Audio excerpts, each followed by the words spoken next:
So our next speaker deals with a different disease. Estrogen receptor positive disease is her research emphasis. So I think what Jen was making clear was triple negative is one of those kinds of diseases that you put it down good, it ain't coming back, but unfortunately we have a hard time doing it. Unfortunately, Hannah deals with the opposite end of the spectrum, the cockroach disease. You know, you think you got it down, but it's not down. It's just lurking and hiding and it keeps coming back. And so a very different approach is often taken with these kinds of cancers. Hannah's one of the great educators in our system. She's one of the heads of our fellowship training program. She was one of my mentors, and I'm very happy to introduce her.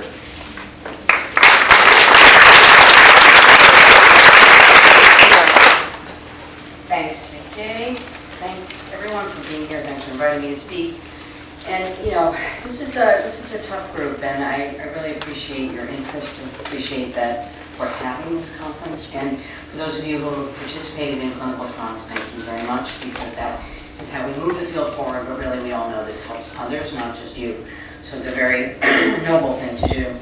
So I think my colleagues have talked about this issue of diagnoses and subtypes and why you might want to do biopsies. I'm going to touch on this from the ER positive angle. We'll talk about advances in endocrine therapy, because there have been a few recently, and some other opportunities moving forward. So in breast cancer, we think of the ER positive, HER2 positive, and triple negative groups, but there are actually shades of gray. Sometimes a patient might have very strongly ER, strongly PR positive tumor, and then down the line, it's maybe weakly ER positive. And what does that mean? Does that mean they should go on Jen's triple negative trial and actually they're excluded because they have more than 2% ER positivity?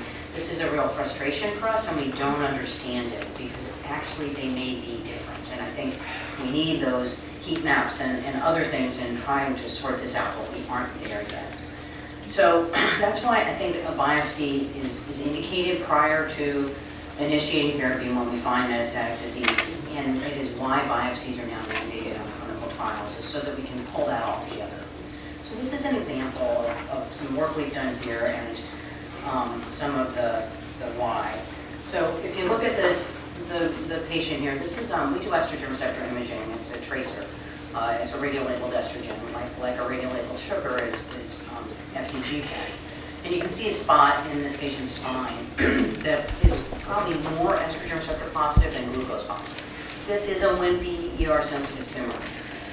So this patient got years of benefit from tamoxifen, which was switched to AIs because they came out, not because she progressed. But eventually she progressed, and it became clear to her clinician that she needed something more.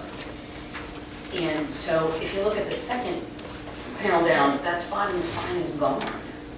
And it actually was still FTG positive, but it's no longer ER positive. And she had a really nice response to chemotherapy. But then she said, I'm tired of this chemotherapy. By the way, FDS is an experimental tracer, and we're not allowed to use it to direct therapy yet. So she said to her clinician, I need a break. And he thought that was a good idea. And he then signed her up for another FES scan on another trial, and it turned out that the ER expression had come back, exact same spot in her spine. And she responded to, actually, this was a long time ago, DES, which is high-dose estrogen. We don't do that anymore. But it's kind of cool that things can change and you can continue to get benefit from different therapies. And this is why we're asking for ongoing biopsies, is to figure out what your tumor's doing. Molecular imaging has the advantage of looking at the whole body. Okay, so there are current treatment options for ER-positive tumors are endocrine therapy alone, endocrine therapy plus additives that we think are molecularly targeted, we think are stealth, but I think the field is evolving, or chemotherapy.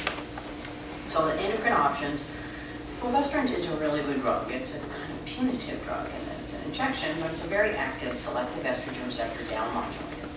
There are 3 oral SERDs in development. We have a trial here, and I think they're all going to be active.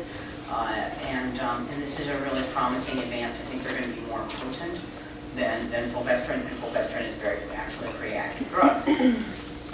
But at least we'll get over these shots. Aromatase inhibitors are still great drugs, and really, if you think about the history there, and we used to do adrenalectomies, we used to remove your adrenal gland. I think aromatase inhibitors are better angle. A lot less toxic, but does have some side effects. Tamoxifen is a selective androgen receptor modulator, an active drug. There are a couple other flavors of that, and I still use low-dose estradiol and even testosterone in my practice. We do have a trial now that I know Jen mentioned for the triple negative AR positive This is for a selective androgen receptor modulator called enobosarm. This is a gym drug. This is a feel-good drug. Gives you all the good side effects of tamoxifen and of testosterone, none of the bad ones. And I haven't tried it. We also now have some molecularly targeted agents, and they're really aimed at overcoming the resistance that we see in breast cancer to ER-positive cells. And they're supposedly very specific, but the problem is that all the studies that have been done of these agents really thought they had identified a clear correlate in the tumor tissue of which peak patients would benefit. And completely was a bust, did not pan out. So really, these are just ER-sensitive tumors that seem to get additional bang for their buck with using either a palbociclib, something against the cell cycle, a CDK4/6 inhibitor. We've got 4 more drugs coming out of that family now with a different set of side effects, but they'll be similar and they'll be active. And we have an mTOR inhibitor, everolimus, another additive that I think is really getting a greater response for these ER-positive patients. We've done a study here with an HDAC inhibitor, vorinostat, and entinostat is also now under study here. These are things that I think are going to allow us to keep you out of the chemotherapy bucket and on the ER-positive pathway that's going to be a little more tolerable. What none of us understand is how much is enough. Should everybody get the molecular targeted agent up front? Should everybody get a try at just plain endocrine therapy? Should you use the molecular targeted agent for more than a few months or a few years? We don't know the answer to that question. This is frustrating, but we're going to get there, and these are huge advances. Chemotherapy, is active in ER-positive patients, especially the tolerable ones like capecitabine.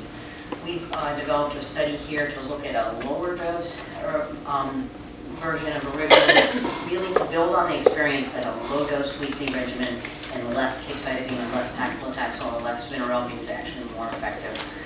And we're working on that to make chemotherapy something that is more tolerable over time and sneak a little bit extra in you without giving you too many side effects. So, new ideas in ER-positive therapy. I think we're all salivating over immune therapy, except it may be completely inappropriate for ER-positive tumors, but we're hopeful, and I think it's worth doing these trials. What's interesting is that radiation is immune therapy. It dissolves things and unleashes an exposure of antigens to your immune system, and so I'm really curious about whether SBRT is going to be superior to the traditional radiation, the stereotactic radiation, and we're talking to our colleagues about developing some studies in that area. And I think we're going to try to figure out, what these targets are and be able to tune in and profile. That we use Oncotype DX and other genomic assays in the adjuvant setting. Could we use those in the metastatic setting to determine the best treatment for patients? That's not proven either, but there's some promising data out there. So I think what we really need is some sort of a roadmap for me to guide you, which is, personalized medicine. And the really sad thing is we don't know it yet. This is why more studies are going to need to be done, because I think everybody does need something different, and we all do our best at advising patients, but we need to actually study this. We need to do a study where everybody doesn't get the CDK4/6 inhibitor up front, and we see whether or not maybe it would be safer to just add it later. We need to think about how to do these studies, and we need to consider something, not just sort of, did you gain a few months, but what was your quality of life? What was the financial toxicity for you? One of the horrible things about these oral agents is they're ridiculously expensive, and they seem to fall into the donut hole for people's insurance, and that's really inappropriate. But maybe if we do some more compelling studies that show that they're really indicated for this group of patients, and they're really not indicated for others, then maybe we'll spend less money and fix that problem. Thank you for your attention.